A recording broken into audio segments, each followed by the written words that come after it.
Bueno, hoy el primer pensamiento, la primera reflexión, la editorial va dedicada a una de las noticias de la semana, generada en España, pero con resonancias en todo el mundo. Hasta el secretario de Estado de Estados Unidos se ha pronunciado estos días acerca de este asunto, y si os gusta el fútbol seguro que lo habéis comentado. Pero incluso si no os gusta el deporte, no lo habréis podido ignorar, porque se trata de lo que se llama ya el caso Vinicius, los insultos racistas al jugador de fútbol Vinicius Junior.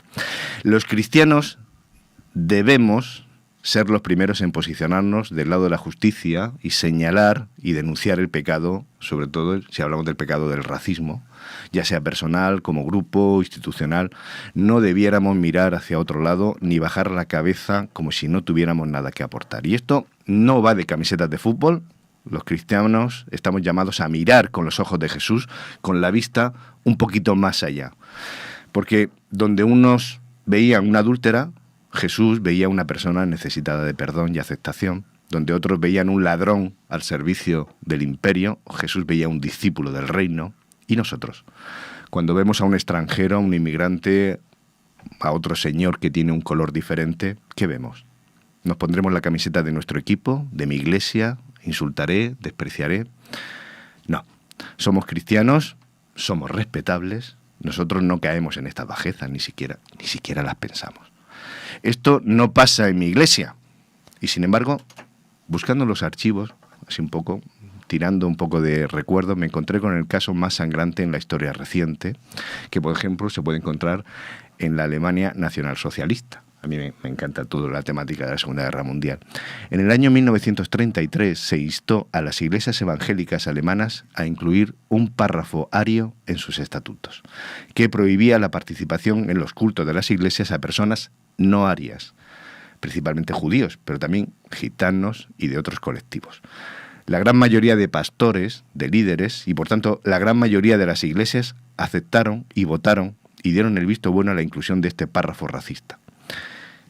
Y lo digo porque el daño y la reputación de la iglesia y el cristianismo en Alemania todavía hoy sigue sintiéndose respecto a este tema. Yo que tengo un compañero alemán os lo podría decir, un compañero de trabajo. Otro ejemplo, hay momentos donde el silencio se convierte en traición. Estas palabras las pronunció el pastor Martin Luther King, quien exhortaba directamente a los líderes y pastores evangélicos blancos, los blancos y además moderados, que se estaban negando a levantar la voz ante una injusticia tan obvia como era el racismo que se estaba produciendo contra la población negra en Estados Unidos. Él entendió que se enfrentaban a una prueba histórica cuando las iglesias decidieron no hablar o actuar en favor. Y hablamos del favor de ponerse del lado de la justicia de Dios. Desgraciadamente, en ese momento de la historia, gran parte de la iglesia blanca en Estados Unidos no alzó la voz y algunos dicen que perdió su testimonio y perdió una oportunidad. Muchos cristianos guardaron silencio ante esa injusticia tan obvia. Pero, ¿y si nos acercamos a nuestra geografía? Los protestantes de España también tenemos mucho de lo que seguramente carraspear, arrepentirnos, asuntos pendientes que arreglar. A modo de ejemplo, os voy a mencionar la partición de iglesias, que si hacemos iglesias de rumanos, de gitanos, de latinos, de españoles, de las diferencias por razones de origen que a veces exaltamos, ojo, poniéndolo por encima de los principios del reino de Dios. No, pero eso en mi iglesia no pasa, esos extremos nunca han pasado en mi iglesia. Bueno, hacía referencia a las iglesias evangélicas alemanas en el periodo nazi de los años 30 del siglo pasado, casi 100 años hace ya. Pero mi sorpresa fue encontrar que los adventistas alemanes, lamentablemente, no fueron diferentes. En el año 2005, coincidiendo con el 60 aniversario del fin de la Segunda Guerra Mundial, la Iglesia Adventista en Alemania y en Austria publicó una declaración lamentando profundamente la participación y el apoyo en actividades nazis durante la guerra. Y la declaración la podéis encontrar en la revista Advent Echo, que es la revista mensual de la Iglesia de habla alemana. La Iglesia lamentó, y abro comillas, que en algunas de nuestras publicaciones se colaran artículos donde se glorificaba a Adolf Hitler y se apoyaba la ideología del antisemitismo de una manera que resulta increíblemente hoy. Bueno, pues es de lamentar, indicaba esa declaración, que hubo congregaciones adventistas de Alemania y de Austria que, y vuelvo a citar comillas, excluyeron, separaron y denunciaron a miembros de la Iglesia de origen judío y que algunos de ellos acabaron en prisión, en el exilio o en la muerte. Se cuenta, por ejemplo, el caso, de Max Munch, colocado en 2 campos de concentración por los nazis y que sobrevivió y que regresó a su iglesia después de la guerra. Es fácil, 100 años después, con otras circunstancias, podríamos decir que no tenemos nada que ver con lo que pasó aquello, rasgarnos las vestiduras por lo que allí pasó, porque al fin y al cabo yo no estaba allí. Sin embargo, la pregunta de hoy sirve para aquellas personas, es la misma. ¿Qué vale más? ¿Mi seguridad, la seguridad de mi iglesia, que sigan funcionando, que esté abierta mi tranquilidad, que no me miren mal las autoridades? ¿Eso vale más que la vida de mi amigo, que la vida de mi hermano, que la vida de un desconocido que está a mi lado?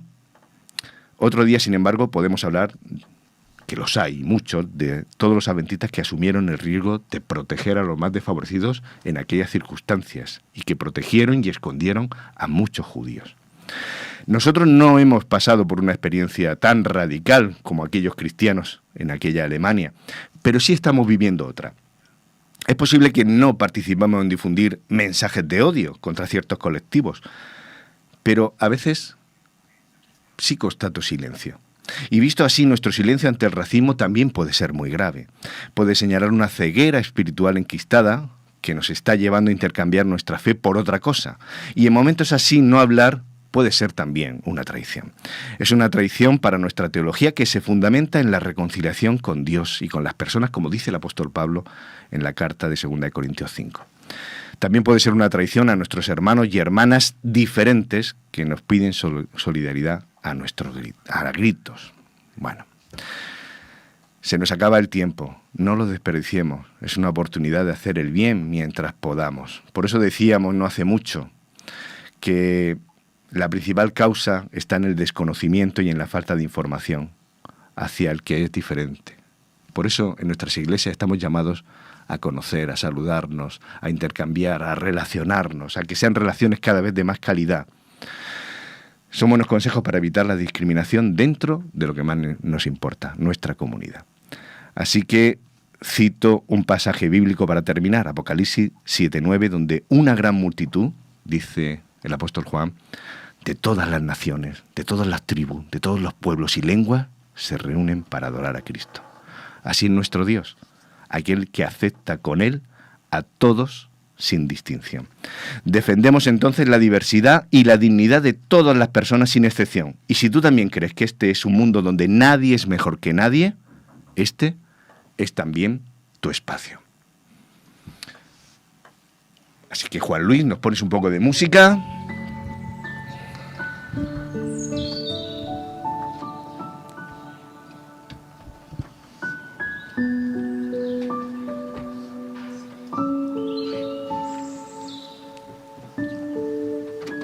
Y seguimos con el programa. Así parece un poco solemne, pero me parece llamativo, no sé qué pensáis, Esther, Richard, acerca de esto que está pasando estos días y que un cristiano debería tener cosas que decir y que aportar al tema de lo que seguramente hoy en todas las tertulias, la mayoría de tertulias se comenta, ¿no? El tema del racismo. Esther, yo quiero saber tu opinión. Yo soy absolutamente activista en este tipo de temas. Coincido plenamente y gracias por la reflexión, que además es crítica, y es necesario que hagamos reflexiones críticas con respecto a esto, porque damos muchas cosas por sentadas que no pasan. Y es verdad, estoy de acuerdo en la cuestión de que el silencio cómplice muchas veces es peor que digamos algo incluso mal dicho, ¿de acuerdo? Uh-huh. Y hay mucho silencio cómplice. Mira, en entornos como el nuestro ahora mismo, hay gente, por ejemplo, que no se explica por qué razón tenemos campañas concretas tituladas End It Now, termina ahora, ¿de acuerdo? Que tienen que ver con el maltrato a las mujeres, a los niños, sobre todo en el ámbito doméstico, porque hay gente que cree que eso no ocurre. Bueno, o eso dice de boquilla, sabe qué pasa, pero mejor no lo toques, no vaya a ser que tengamos que hacer cosas al respecto. Ujú. Y con esto del racismo pasa también. Es muy valiente que digas, efectivamente, que hay guetos, porque los hay. Iglesias de, ¿no? Iglesias de, en las que, bueno, pues por lo visto se reúne gente que es parecida, igual, etcétera, ¿no? Y este tipo de cosas las normalizamos y al final, efectivamente, acabamos dando la razón a lo que no lo tiene, ¿no? Termino un primer apunte diciendo algo que a mí me preocupa mucho. Muchas veces los colectivos cristianos como el nuestro somos más conocidos por ir en contra de ciertos grupos de personas que por ir a favor de que todos somos iguales, Sí, ¿cierto? sí. Y resulta que hay mucha gente que es muy activista Ujú. para meterse con los demás, por cierto, muchas veces de forma muy equivocada y bastante poco bíblica, y sin embargo, pocas veces los cristianos somos reconocidos como activistas antirracistas, activistas antimachismo, activistas, ¿verdad?, a favor de los derechos de los seres humanos. Y habría que preguntarse por qué. Porque nosotros, como cristianos y con la Biblia en la mano, tendríamos que ser los principales defensores de los derechos humanos. Y me temo que no lo somos. Tú mencionas los derechos humanos y hay que recordar que eso que se pone siempre en la ONU y que todo el mundo recuerda cada la efeméride salió de gente comprometida con sus creencias cristianas, ¿eh? Con Claro. gente evangélica y gente que apostó por Ujú. mirar a los principios bíblicos y de ahí se traduce. Y el que no quiera mirarlos es que no tiene memoria. Richard, ¿cuál es tu opinión? Pues, en primer lugar, darte las gracias porque me parece muy interesante traer esto aquí a debate. No sé si os pasa a vosotros, pero encuentro muy poca gente que diga que es racista. Los pocos que me lo Claro. dicen, Sí. iba a decir Apenas hay, ¿no? 15. que son tontos perdidos, pero porque ya son casos extremos. Pero normalmente me encuentro con personas que en sus actitudes lo son, pero afirman que no lo son. Y a mí me asombra porque veo expresiones, veo palabras, veo cosas Ujú. Ujú. que yo digo que ciegos podemos estar como seres humanos que no vemos lo que sale por nuestra boca. Eso por un lado. Hay algo que has hablado acerca del color de la piel, ¿verdad? Y se me venía a la mente una canción. ¿Os acordáis de aquello de qué color es la piel de Dios? Sí. Sí, Eh, es verdad. ¿Cómo es Dios? Porque para nosotros Dios es blanco, su barba blanca, ¿verdad?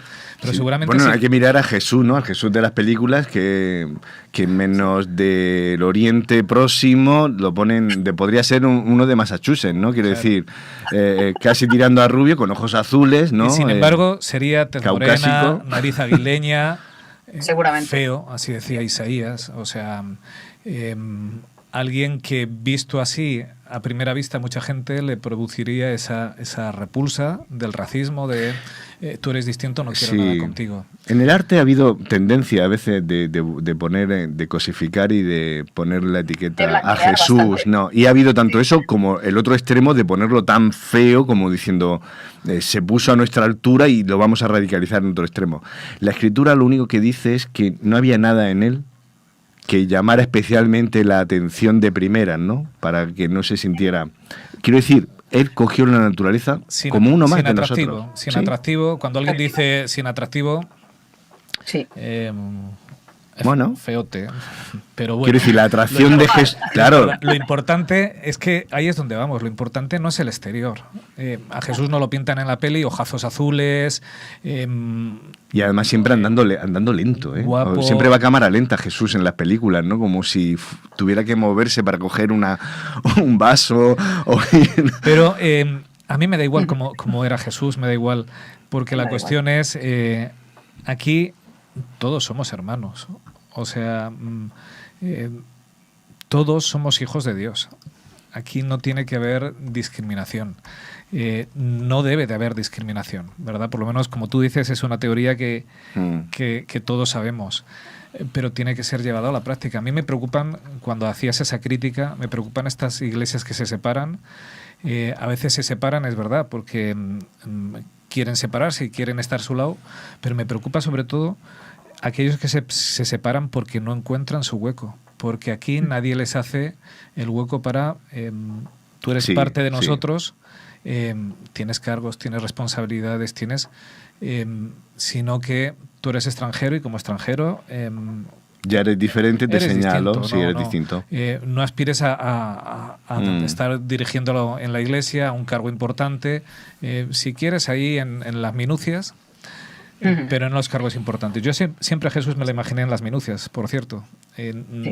Yo, si me lo tuviera que imaginar en una iglesia, no me lo imagino dirigiendo, más bien me lo imagino fregando, limpiando los bancos, haciendo el servicio, quizás sea por la imagen esta de que lavó los pies a sus discípulos, me lo imagino haciendo el servicio que nadie quiere hacer. Me lo imagino así.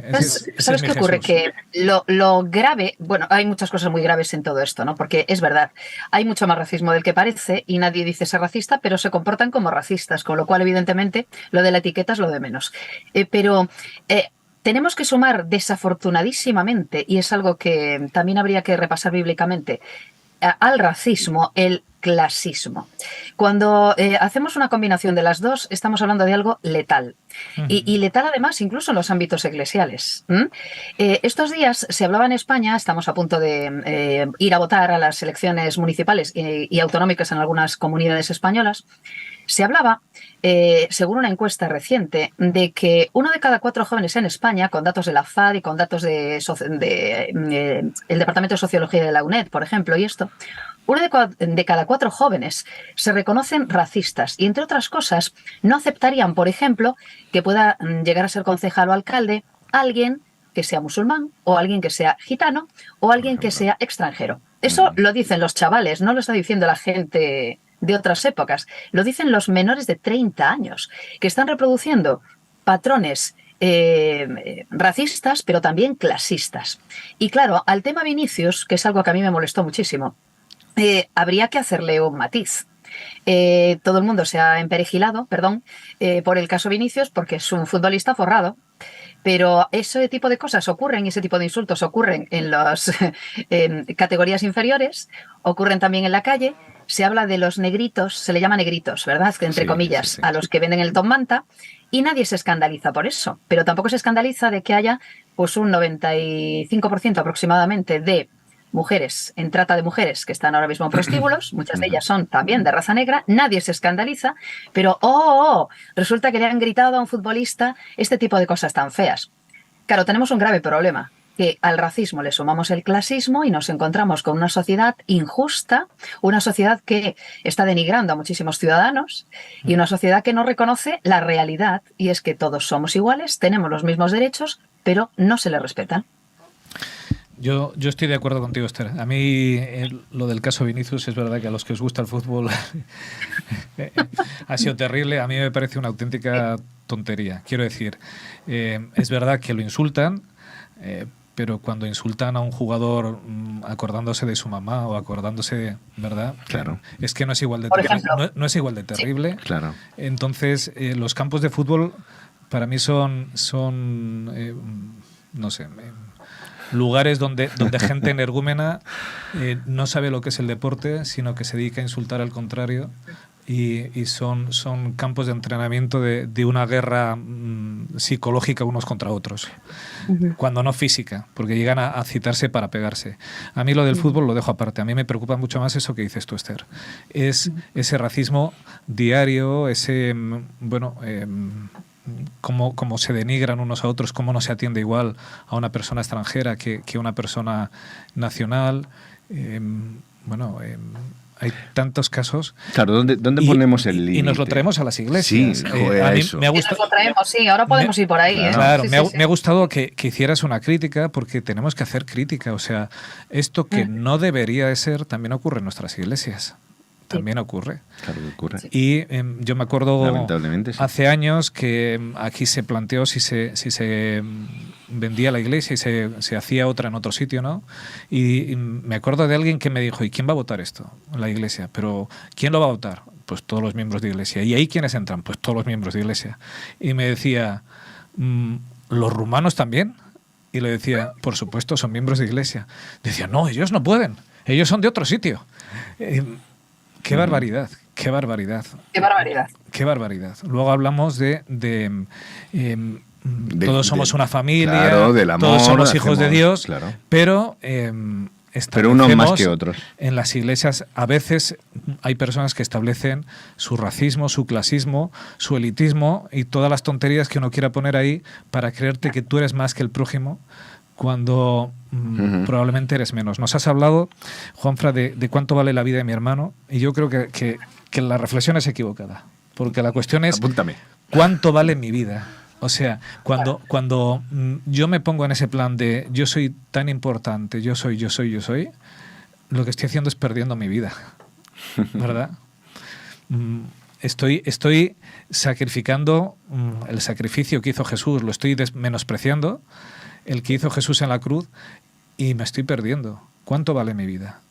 Si mi vida vale lo suficiente, si mi vida fue lo que Jesús tuvo que pagar en la cruz, si mi vida tiene ese precio, seré consciente de que vale exactamente lo mismo que el que tengo al lado, sea lo que sea, y el que salgo a la calle. A veces en ese racismo, y me vais a permitir, no solo es el que tratamos en la iglesia, sino como tratamos a la gente. Cuando decimos en nuestras iglesias, los de fuera, ¿verdad? Por ejemplo. Cuando decimos los filisteos, es que no son hijos de Dios. Hoy vamos a ver en la escuela sabática un llamado a salir de ella, pueblo mío. El pueblo de Dios no está entre estas cuatro paredes, que también, pero la mayor parte de ese pueblo está en la parte de fuera. Cuando decimos los de fuera, los filisteos, ya hemos establecido un racismo, un clasismo, un elitismo, hemos levantado un muro de separación como iglesia que nos impide llegar a ese mensaje porque nos consideramos mejores, superiores, distintos, afortunados, lo que sea. Ya no son nuestros hermanos a los que tenemos que compartir. Y eso es parte de la obra del enemigo para impedir hacer la obra que nosotros queremos. Jesús jamás estableció un límite, una barrera que distinguiera a ninguna persona, que impidiera el acceso a ninguna persona. Nosotros que estamos acostumbrados a regularlo todo, a poner normas, a estructurarlo en nuestros estatutos, en nuestras áreas de iglesia, todo bien fundamentado, y hacemos todo, ¿no?, para que todo en principio funcione bien. Mira, yo me he llevado una sorpresa al ver lo que pasó en la iglesia adventista en Alemania, porque es de esas cosas que siempre le pasan a otros, pero en mi iglesia no pasan, esos extremos. Es verdad que las zonas negras son fácilmente identificables. Mira, eso está mal.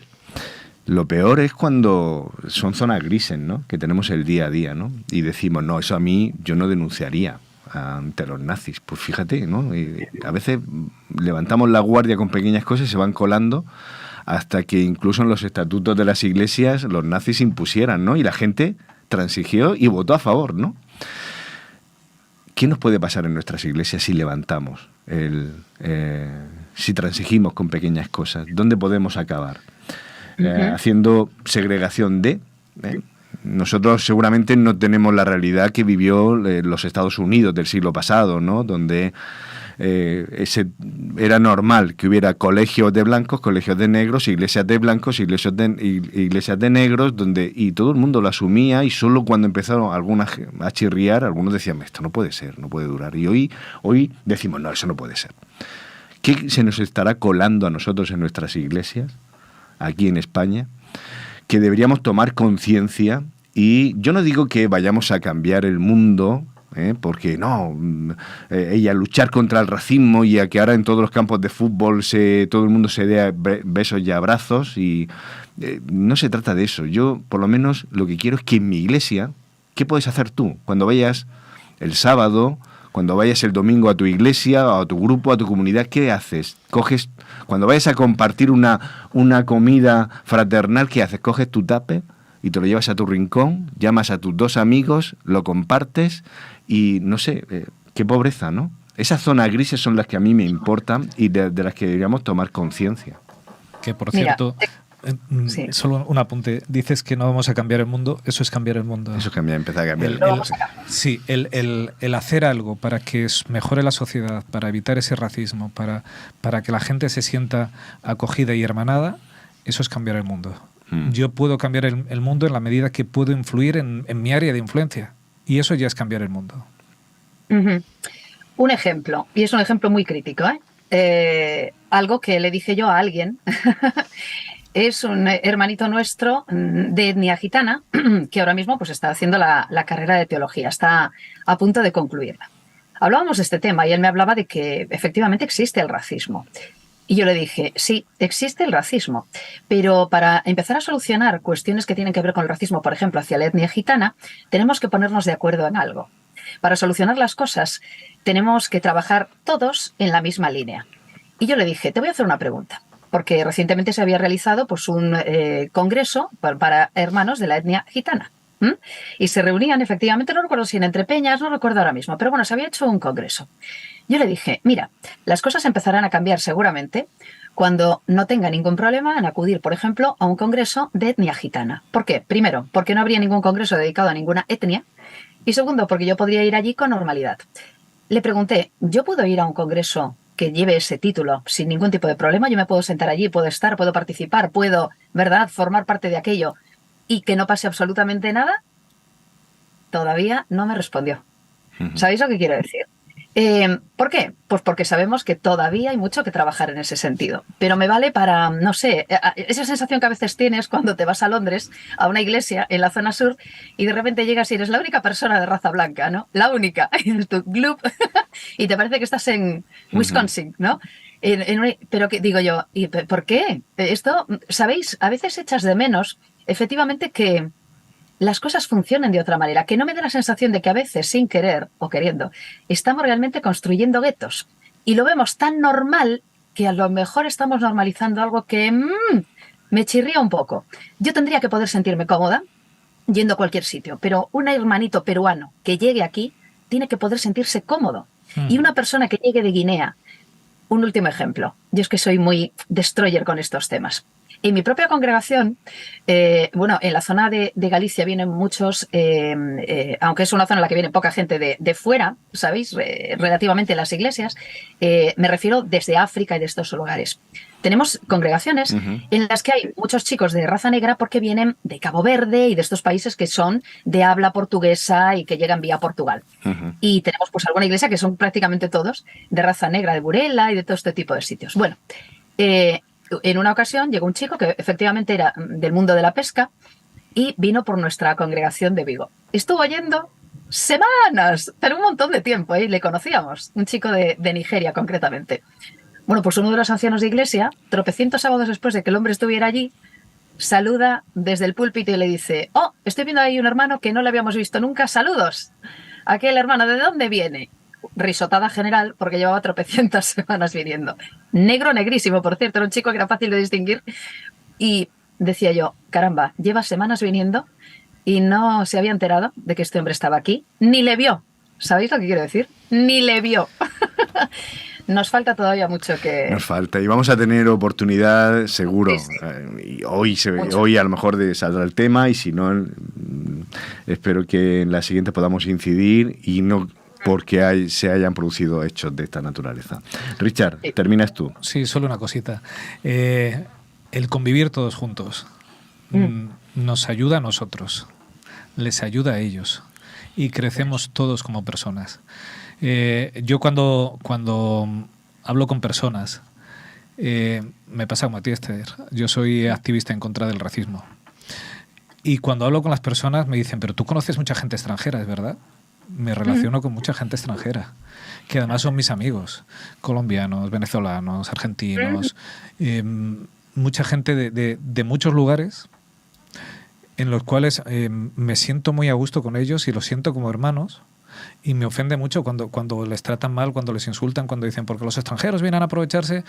Me siento que me están ofendiendo, porque son mis hermanos, porque convivo con ellos como hermanos, y eso me ha hecho a que los visualice como hermanos y me niegue a aceptar que son gente extraña, gente que no tiene nada que ver con nosotros. Entonces, el relacionarnos nos ayuda a nosotros a crecer, les ayuda a ellos a sentirse integrados. Eso es lo que quiere Dios. Si queremos acabar con el racismo, lo que necesitamos es mezclarnos, relacionarnos, tratarnos como Jesús nos trataba a todos. Porque si yo digo, y me sé la teoría muy bien, que yo no soy racista, que amo a todos igual, pero no me relaciono con nadie que es distinto, Exacto. Címbalo que retiñe. Eres un teorizante, muy bien, o sea, te sabes la teoría muy bien, pero no la has llevado a la práctica. Y si no llevas a la práctica, no la tienes interiorizada. Y si no la tienes interiorizada, es porque no lo crees. Exacto. Porque lo memorizas, lo verborreas, pero no lo crees. Entonces, si me permites, hoy los deberes que nos ponemos para todos es el llevar esto a la práctica. El hacernos amigos de los distintos, de los diferentes, de los indigentes, de cualquier persona que necesite ayuda. Aquellos a quien todo rechaza, ¿qué hacía Jesús? ¿Con quién se mezclaba? Con los rechazados de la sociedad, con aquellos que nadie se mezclaría. Jesús se mezclaba ¿para qué? Para darles un mensaje de esperanza, para volver a reintegrarles como familia humana y luego al reino de Dios. Entonces, yo creo que eso es los deberes que nos dejas, dejando el fútbol aparte, ¿vale? Sí. Para nuestro vivir diario, el mezclarnos y el ser amigos de los distintos, de los diferentes, el acogerlos, el quererlos. Y a lo mejor no logramos hacer grandes cambios, pero es que tampoco lo necesitamos. Necesito cambiar mi entorno, y cambiando mi entorno habré hecho lo suficiente. Pues hacemos un punto y seguido. Juan Luis nos va a poner una alabanza, una canción. Tomamos ese vasito de agua, respiramos, estiramos las piernas y nos vamos a nuestra escuela de Biblia.